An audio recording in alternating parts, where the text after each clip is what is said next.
Hi everybody, it's Devin Grant from D Magazine's Inside Corner here at Pappadeaux in Dallas, where we've got this is not quite a round table, it's more of a square booth, but it's a square booth in a round table hole, so we'll try and get through that. We've got Bob Sturm from The Ticket and Inside Corner blog fame, and are graced by Jamey Newberg of the Newberg Report.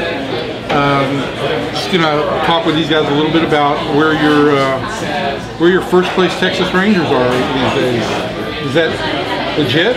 Is it a fad? What's the deal? Well, we were a little more than a month into the season, so you got to say it's legit from the standpoint we're not talking about a little, homestand that went well. The pitching's been good 3 or 4 times through. So yeah, it's legit, but at the same time, we're a fifth through the season, so things could change in the next 2 weeks, and if not, things could change in August or September. Things could change this week. This is a big week. It's a real big week, and if they can just hold ground until the middle of the season, then I think we know the general manager will be on the phones trying to add an impact player somehow. He's got the ammunition to do it. So I think the key is just to kind of hang around at least for half a season. Sturm? Yeah, I gotta tell you, I'm having fun watching them, and that's real key for me. I think most people know I have a severe attention deficit disorder. At least I've self-prescribed it as something that I've not really got. A lot of sports going on. A lot of things can grab my interest. This team has a lot of very interesting parts to it, to a point where it's great viewing right now.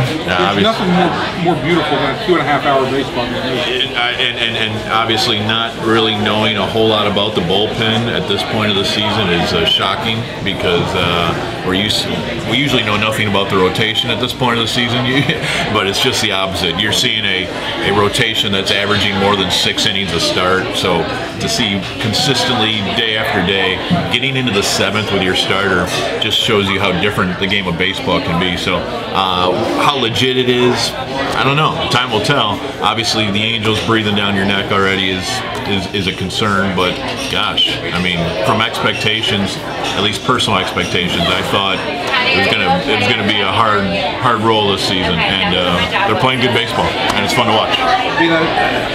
I'm a little bit surprised that the Angels seem to have rebounded as quickly as they have. With the number of guys that they've got out right now, I think this makes for some very exciting baseball in the middle of May here in Arlington, with them coming in on Friday. Jamey, do you think that the Angels are going to get significantly better as the season goes along, or do you think that this is a team that is starting to kind of crest the hill a little bit? I don't know. The fact that they've been there will bode well for them in the clubhouse and leading into a road trip like this one for them. I think they host Boston for a few before they come to town, so they got a big series to get through, but they'll come in with a head of steam, and they're getting Lackey back, and not long after that they'll get who's not Escobar that's coming back, but Santana's coming back first. So they'll come in with some confidence. Hopefully we have a good enough series with Seattle that we'll maintain some confidence, and it should be a good one this weekend. You surprised that the bullpen, given all the trouble that it looked like the bullpen was going to have, are you guys surprised that for the last couple of weeks now it looks like the Rangers have restored a little bit of order out there and they're actually getting effective work from their relievers? Well, the funny thing to me, maybe it's not funny, but I mean, you've got your anchor man is pitching lights out, but other Ron than that, Burgundy, closer. That's right. Other than that, you've got a guy they plucked off the waiver wire, and a guy that they called up a month or two before anybody thought they might call him up to join the rotation. Right now are your 2 hottest arms in the pen outside of Francisco.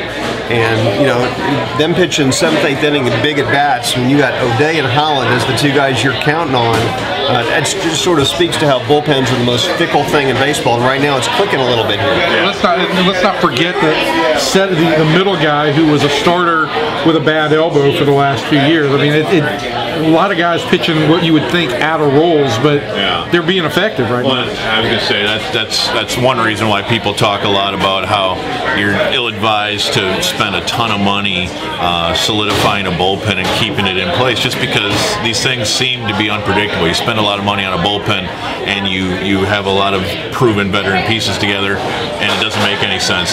The next year you patch things together from all 4 corners of the baseball world, and suddenly it makes it falls into place, and it's just the bullpen's so tough. You can count on your closer often, maybe even a setup man, but those other spots you just don't know what you're going to get.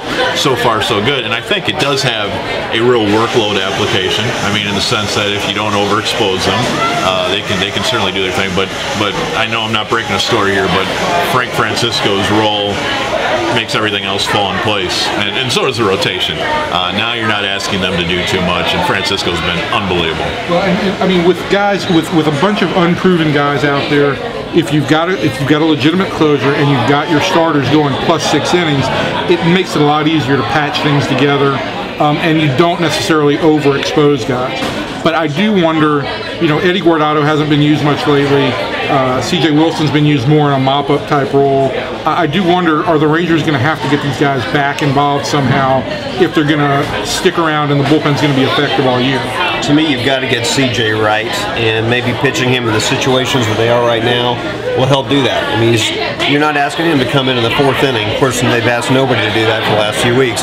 But he's pitching in late inning situations. They may be up by 4 runs or down by 3 when he's coming in, but once they get back and get him back in rhythm, he becomes an integral part again. Guardado, I think, is sort of on a different in a different situation right now, where he may be pitching himself out of the plans altogether.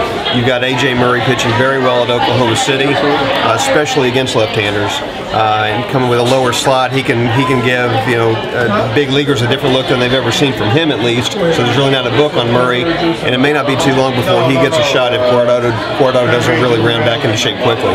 All right, very quickly to wrap up. Biggest surprise, biggest disappointment to this point for you? Wow, biggest surprise to me, I suppose, there's a number of them, but Elvis Andrus. How do you not look at what he's done? The glove was expected by many, but a lot of people were still worried about the error totals. I think that at least temporarily has been satisfied, but his competence at the plate has been really good. And I know you said really quick, didn't you? Negatives, of course, I got to see Chris Davis manage the plate a little bit better to let me know he's not going to make a run at the major league record for strikeouts in a season.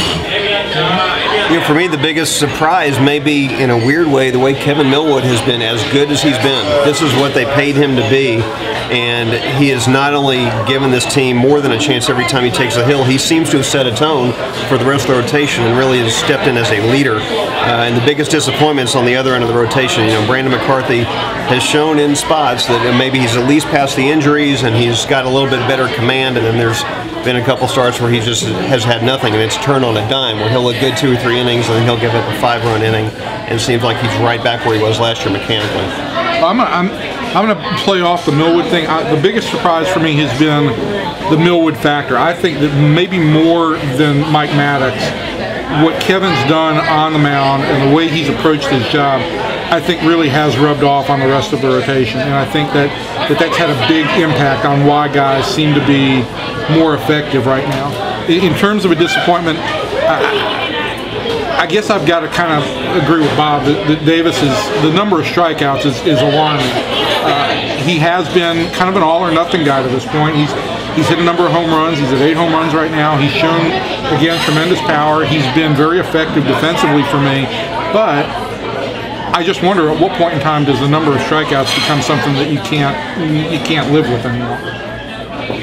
Well, all right, so we didn't have any shrimp, we didn't have any crawfish, but we did solve all the Rangers' problems. Not that there are any right now. Right, it's all good. We'll get back to another actual roundtable at some point here in the near future. For now, take care.